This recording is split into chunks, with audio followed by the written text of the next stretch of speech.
వల్లభనేని వంశీ కేసులో కీలక పరిణామం చోటు చేసుకుంది. రిమాండ్ గడువును పొడిగించింది కోర్టు. మార్చి 11 వరకు వల్లభనేని వంశీ రిమాండ్ పొడిగిస్తూ ఉత్తర్వులు ఇచ్చింది. ఇవాల్టితో రిమాండ్ గడువు ముగుస్తుండటంతో మెజిస్ట్రేట్ ఎదుట వర్చువల్ గా హాజరయ్యారు. అయితే టీడీపీ ఆఫీస్పై అయితే దాడి కేసులో ఫిర్యాదుదారుడు సత్యవర్ధన్ ను కిడ్నాప్ చేసినట్టు ఆరోపణలు ఎదుర్కొంటున్నారు వంశీ.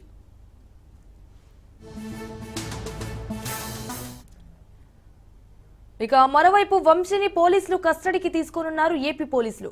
ఉదయం 10 నుంచి సాయంత్రం 5 వరకు విచారించనున్నారు. ఇక లాయర్ సమక్షంలో విచారణకు అనుమతి ఇచ్చింది న్యాయస్థానం. ఉదయం సాయంత్రం మెడికల్ టెస్టులు చేయాలని సూచించింది. ఇక టీడీపీ కార్యాలయంలో అయితే కంప్యూటర్ ఆపరేటర్ సత్యవర్ధన్ ను అపహరించి బెదిరించిన కేసులో వంశీని పోలీసులు విచారించనున్నారు. ఇక ఈ కేసుకు సంబంధించి కుట్రను వెలికి తీయాల్సి ఉందని కీలక నిందితుడైన వంశీని 10 రోజుల పాటు తమ కస్టడీకి ఇవ్వాలని పటమట పోలీసులు దాఖలు చేసిన పిటిషన్పై గత వారం వాదనలు ముగిశాయి.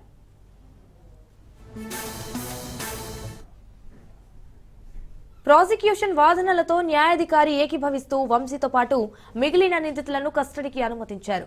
వారికి రోజు వైద్య పరీక్షలు నిర్వహించాలని, విచారణ సమయంలో న్యాయవాదులను అనుమతించాలని ఉత్తర్వుల్లో తెలిపారు. వంశీ తరపున పిటిషన్లో ఇంటి నుంచి ఆహారంతో పాటు బెడ్ సౌకర్యం కల్పించాలని కోరారు. ఇక ఇంటి నుంచి ఆహారం విజ్ఞప్తిని న్యాయాధికారి తిరస్కరించారు. వెన్నెముక సమస్యతో బాధపడుతున్నందున సెల్లో బెడ్ ఏర్పాటుకు కోర్టు అనుమతించింది.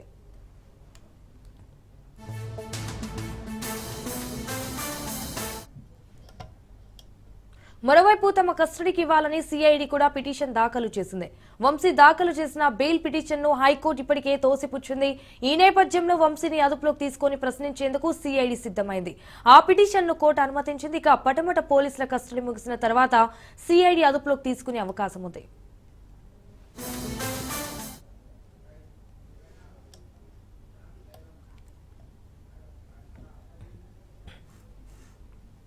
రైట్, ఇక ఇదే విషయానికి సంబంధించి మరిన్ని డీటెయిల్స్ మా ప్రతినిధి క్రాంతి లైవ్ లో అందిస్తారు. క్రాంతి, ఇటు మొత్తానికి వల్లభనేని వంశీ కేసులో అయితే కీలక పరిణామం చోటు చేసుకుంది అన్నట్టు తెలుస్తోంది. సో రిమాండ్ గడువును పొడిగించింది కోర్టు కూడా అన్నట్టు తెలుస్తోంది. సో దీనికి సంబంధించిన అప్డేట్స్ ఏంటి?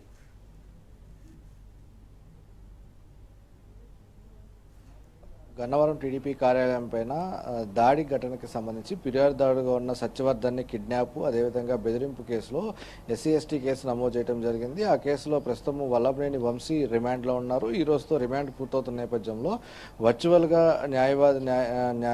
న్యాయకు సంబంధించి హాజరుపరచడం జరిగింది న్యాయమూర్తి ముందు. అయితే న్యాయమూర్తి దీనికి సంబంధించి రిమాండ్ పొడిగిస్తూ ఈ మార్చి 11 వరకు కూడా రిమాండ్ పొడిగించిన పరిస్థితి అయితే ఉంది. గతంలో గన్నవరం టీడీపీ కార్యాలయం పైన దాడి జరిగిన ఘటనలో వంశీని A71గా చేర్చడం జరిగింది. ఈ నేపథ్యంలోనే అప్పుడు ఫిర్యాదుదారుడుగా ఉన్న సత్యవర్ధన్ని కిడ్నాప్ చేసి బెదిరించడంతో పాటు ఆ ఫిర్యాదుని వెనక్కి తీసుకునేలాగా ప్రేరేపించారనే అంశాలకి సంబంధించి కేసులు అయితే నమోదు చేయడం జరిగింది. ఇక గతంలో వంశీకి సంబంధించి, అదేవిధంగా జైల్లో ఉన్న వంశీకి సంబంధించి పోలీస్ కస్టడీ కోరుతూ పోలీసులు కూడా న్యాయస్థానాన్ని ఆశ్రయించడం జరిగింది. దానికి సంబంధించిన పిటిషన్ పైన గతంలో విచారణ వాదనలు అయితే ముగిశాయి. వాదనలు ముగిసిన అనంతరం నిన్న వంశీని 3 రోజుల పాటు కస్టడీకి ఇస్తూ కూడా న్యాయమూర్తి ఆదేశాలు అయితే జారీ చేయడం జరిగింది. అయితే ఉదయం 10 గంటల నుంచి సాయంత్రం 5 గంటల వరకు విచారణ చేయాలి.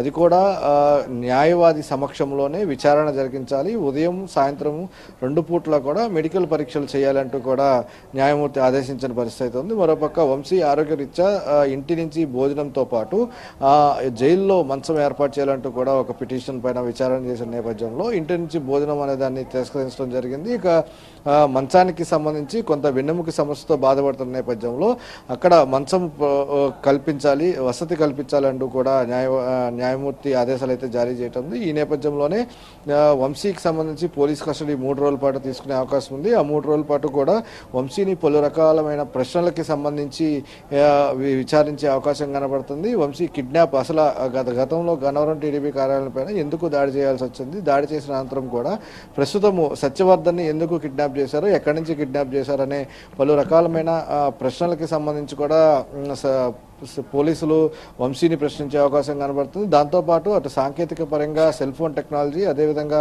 కాల్ డేటా ఆధారంగా సీసీటీవీ ఫుటేజ్ విజువల్స్ ఆధారంగా కూడా వంశీని విచారించే అవకాశం ఉంది. వంశీతో పాటు ఇతర నిందితులకు సంబంధించి కూడా న్యాయమూర్తి కస్టడీకి ఇవ్వడం జరిగింది. పోలీస్ కస్టడీకి సంబంధించి 3 రోజుల పాటు వారికి సంబంధించి కూడా అదే తరహా విచారణ కొనసాగించే అవకాశం కనపడుతుంది. ఉదయము సాయంత్రం కూడా కస్టడీ తీసుకెళ్లే ముందు కస్టడీ పూర్తయిన తర్వాత కూడా వైద్య పరీక్షలు చేయించాలంటూ కూడా ఆదేశాలు ఉన్న నేపథ్యంలో దానికి సంబంధించి కూడా పోలీసులు ఏర్పాటు చేసిన పరిస్థితి ఉంది. మరోపక్క ఇక గన్నవరం టీడీపీ కార్యాలయం పైన దాడికి సంబంధించి ప్రస్తుతము పీటీ వారెంట్ అయితే సిఐడి అధికారులు దాఖలు చేయడం జరిగింది.